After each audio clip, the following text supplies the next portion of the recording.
ભાવનગરથી સમાચાર કે જ્યાં માર્કેટિંગ યાર્ડમાં ખેડૂતોએ કરી છે તાળાબંધી। મજૂરોની હડતાળ બાદ ખેડૂતોએ પણ કર્યો વિરોધ। સવારે મજૂરોએ તેમના પ્રશ્નોને લઈને હડતાળ કરી હતી। ખેડૂતોએ પોતાના પ્રશ્નોને લઈને યાર્ડના ગેટ બંધ કરીને હડતાળ પર ઉતર્યા હતા। મજૂરોની હડતાળ અને ખેડૂતોની નારાજગીના કારણે ડુંગળીની ગુણીના થપ્પા લાગી ગયા હતા।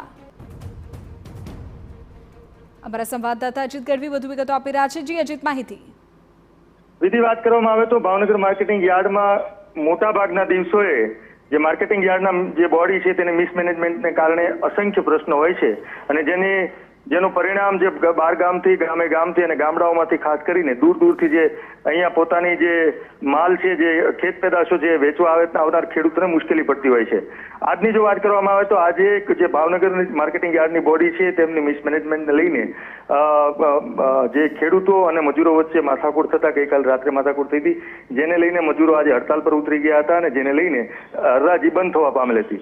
હાલમાં ખેડૂતોને પણ જો અત્યારે હરાજી ન થાય તો તેને ભાવ ન મળે અને વેપારીઓ પણ અત્યારે માલ ખરીદવા તૈયાર નથી। આ પ્રકારની સમસ્યા એવું કહી શકાય કે ભાવનગર માર્કેટિંગ યાર્ડમાં ખેડૂતો માટે પાણીથી લઈને કોઈ પણ પ્રકારની સુવિધા નથી। માલ સતત ડુંગળીનો મબલક પાક ભાવનગર જિલ્લામાં થયો હોવાથી આવક આવી રહી છે, ત્યારે બીજું યાર્ડ શરૂ કરવું જોઈએ। ત્યાં લાઇટની પણ જે મંજૂરી લેવી પડે તેવી આવી સામાન્ય બાબતોમાં પણ જે બોડી છે યાર્ડની તે નિષ્ફળ ગઈ છે।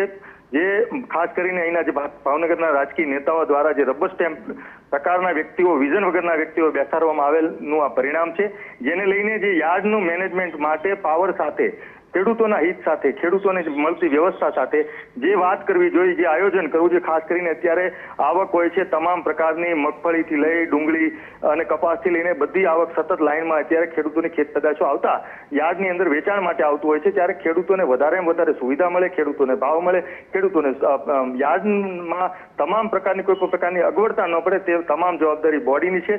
હાલમાં ભાવનગર માર્કેટિંગ યાર્ડમાં બોડીની અંદર તમામ પ્રકારના જે મુખ્ય જેને ચેરમેન સહિતના જે વિઝન એવું કહી શકાય, કારણ કે આ જે ઘટનાઓ સામે આવી રહી છે ત્યારે સ્પષ્ટ કહી શકાય કે તેમની પાસે કોઈ વિઝન નથી, એટલે વિઝન વગરના લોકોને યાર્ડમાં ડાયરેક્ટરો અને બોડી બેસાડી દેતા નેતાઓએ તો પોતાનું કરી ફાવી ગઈ છે, એમણે તો જે કરવું હતું કરી લીધું, પરંતુ આ તમામ જે અસુવિધાઓ છે તેનું પરિણામ ખેડૂતોને ભોગવવાનો વારો આવ્યો છે। બિલકુલ, એટલે મજૂરોની હડતાળ અને ખેડૂતોની નારાજગીના દ્રશ્યો અત્યારે જોઈ શકાય છે ભાવનગર।